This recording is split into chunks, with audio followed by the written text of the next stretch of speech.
When my uncle sent me that video, it felt like the ground shifted beneath me. There they were, my parents and my brother, Thomas, gathered around the old kitchen table in Phoenix, speaking about me as though I were nothing but a burden. The Arizona sunlight spilled through the windows, warm and golden, a cruel contrast to the coldness in their words.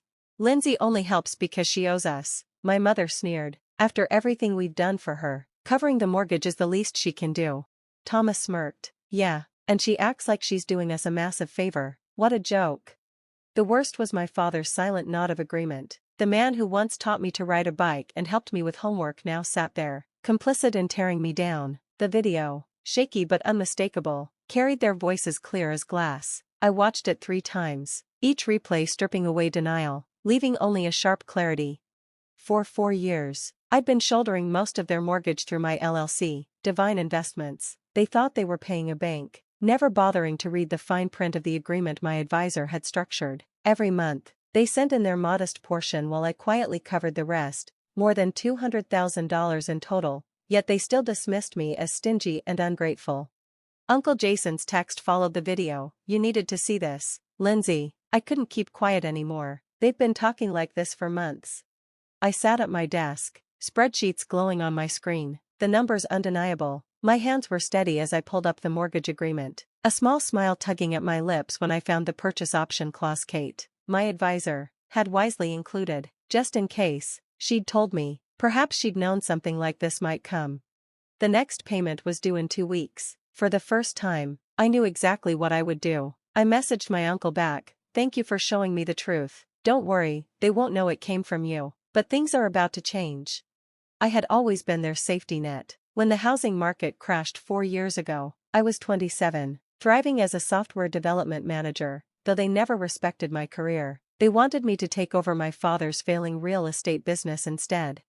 "Software is no career for a woman," my mother would say, lips tight with disapproval. "Thomas is the one with real business sense." Yet it was Thomas's business sense that nearly destroyed the company. When the family home was on the brink, I consulted Kate, who proposed the perfect solution: buy the house through an LLC, let them think they were dealing with a bank, and protect myself legally while helping them. It spared their pride, or so I thought. Jason was the only one who knew. "You're too good to them, Lindsay," he'd said. I had defended them, because they were my family. But after watching that video a 4th time, their words echoed in my head. "She owes us. What a joke. The least she can do." Each line cut deeper. I logged into Divine Investments' account. The payment was due on the 15th, and for once, I had no intention of covering their shortfall. Let them face the bank. Let them learn who truly owned the roof over their heads. The next day, Jason sent me more proof, screenshots from a family group chat I'd been excluded from, family finances. Message after message revealed their disdain. "Lindsay thinks she's so special with her tech job," Thomas had written. "She barely helps with the mortgage while I'm running Dad's business every day." My mother's reply chilled me. "We should ask her for more money. She's single, no kids. What else does she spend it on? After all we sacrificed to raise her, she can't even properly support her family." I ran the numbers again. For years, $267,843 from me, $52,500 from them. The math spoke louder than their lies. Then my phone buzzed with a message from my mother. "Sweetie, dinner on Sunday? We need to talk about something important." I didn't need to guess. They were going to ask for more. I dialed Kate. "I need to know my options with the purchase agreement." Kate didn't even blink. "I figured this was coming. Remember the clause we added? If they miss a payment, Divine Investments can trigger the purchase option immediately. The house becomes yours outright, and they shift to month-to-month tenants." A plan began taking shape in my mind. "And if they fall behind on rent, Arizona's eviction laws apply," she added. Then, more softly, "Lindsay, are you sure you want to go down this road?" I thought about the years of condescension, the endless withdrawals from the bank of me, the way Thomas wrecked Dad's business while they called him the golden child, every sneer at my career, every dig at my choices, every accusation that I owed them. "Yes," I said, my voice calm, "but I won't tip my hand yet. They'll think everything is business as usual." I texted my mother, "Of course I'll come to dinner, can't wait." The heart emoji was almost too perfect. They'd taught me well, sometimes revenge requires the sweetest poker face.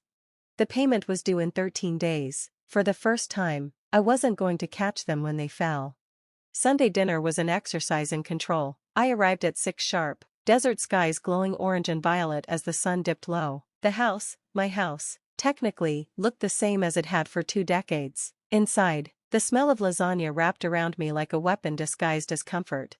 Lindsay, sweetheart, my mother's hug was dramatic, her new bracelet glinting under the light, bought, no doubt, with money better spent on the mortgage, due in 9 days. Thomas smirked from his seat. Hey, sis, glad you could fit family into your schedule. I smiled back, tasting the irony. His lifestyle existed only because of me, though he thought otherwise. I always make time for family. Dad emerged from his study, bank statements in hand. The sight almost made me laugh. They were prepping their sales pitch.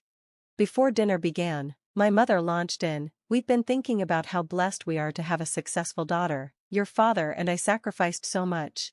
The script was flawless, the gentle touch across the table, the reminder of all they'd done for me.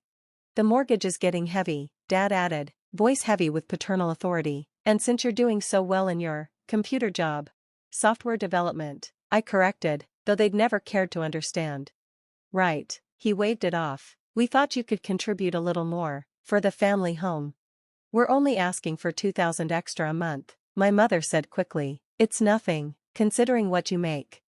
I ate another bite of lasagna, masking my disgust. 2,000 more, when I was already paying over 5, their audacity was almost artful. "I'll think about it," I said evenly. Thomas scoffed. "We all know you can afford it. Some of us are actually working to keep this family afloat."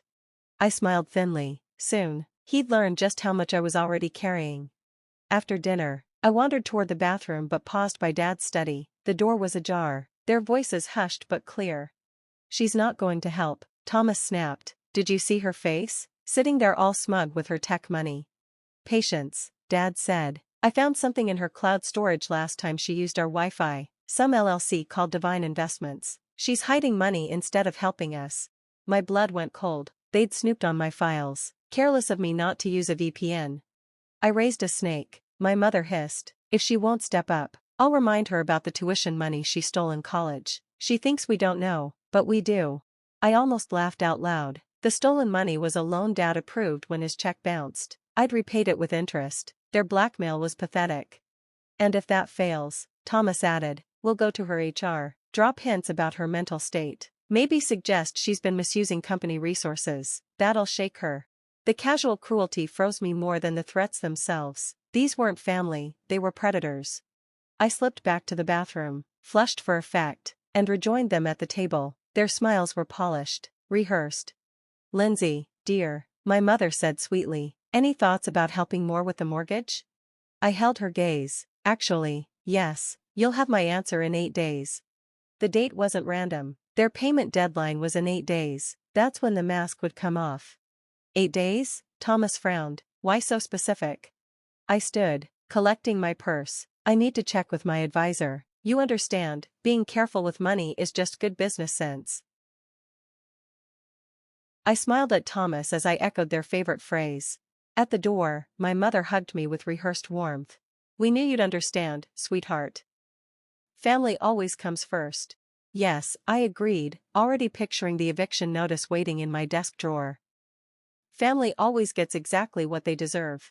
On the drive home, I called Uncle Jason. "You were right about them," I said. "But don't worry, I'm done being the silent partner." It's time for the final act. The week dragged. My family sent daily texts about their urgent financial struggles, each message feeding my resolve. I forwarded them to Kate, my advisor, who had everything in motion. "The paperwork is ready," she confirmed 3 days before the deadline. "If they default, Divine Investments can trigger the purchase clause immediately." "I've also drafted the eviction notices." "And there's no loophole?" I asked. "They signed the deal 4 years ago, Lindsay. Your dad barely skimmed it. Legally, you're untouchable." That night, Thomas texted, "Heard layoffs are hitting tech. Must be scary. Good thing you've got family to lean on." Speaking of which, about that help we discussed. The desperation was almost funny. Over coffee the next day, I showed the message to Jason. He shook his head. "They've been pulling stunts like this for years. That's why we cut ties. Are you ready for the fallout? I thought of their threats, their plans to ruin my career, their years of insults and entitlement. I'm ready, I said. They made their choice. 2 days before the due date, my mother called. Sweetie, we need your answer. Times are tough. Family sticks together. Don't worry, Mom, I told her evenly.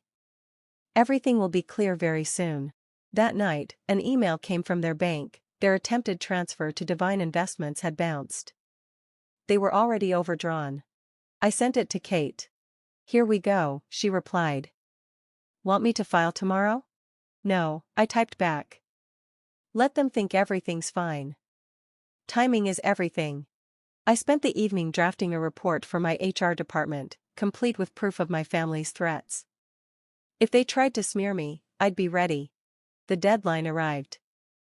At 9 a.m., Divine Investments system sent its default notice. 12 minutes later, my phone rang. Lindsay, my mother cried. Something's wrong. The bank says we defaulted. You have to help us. Actually, I said, calm as glass, Divine Investments isn't a bank. It's my LLC. Silence. What? She whispered. Check your email. You'll see the notice. The house is legally mine now.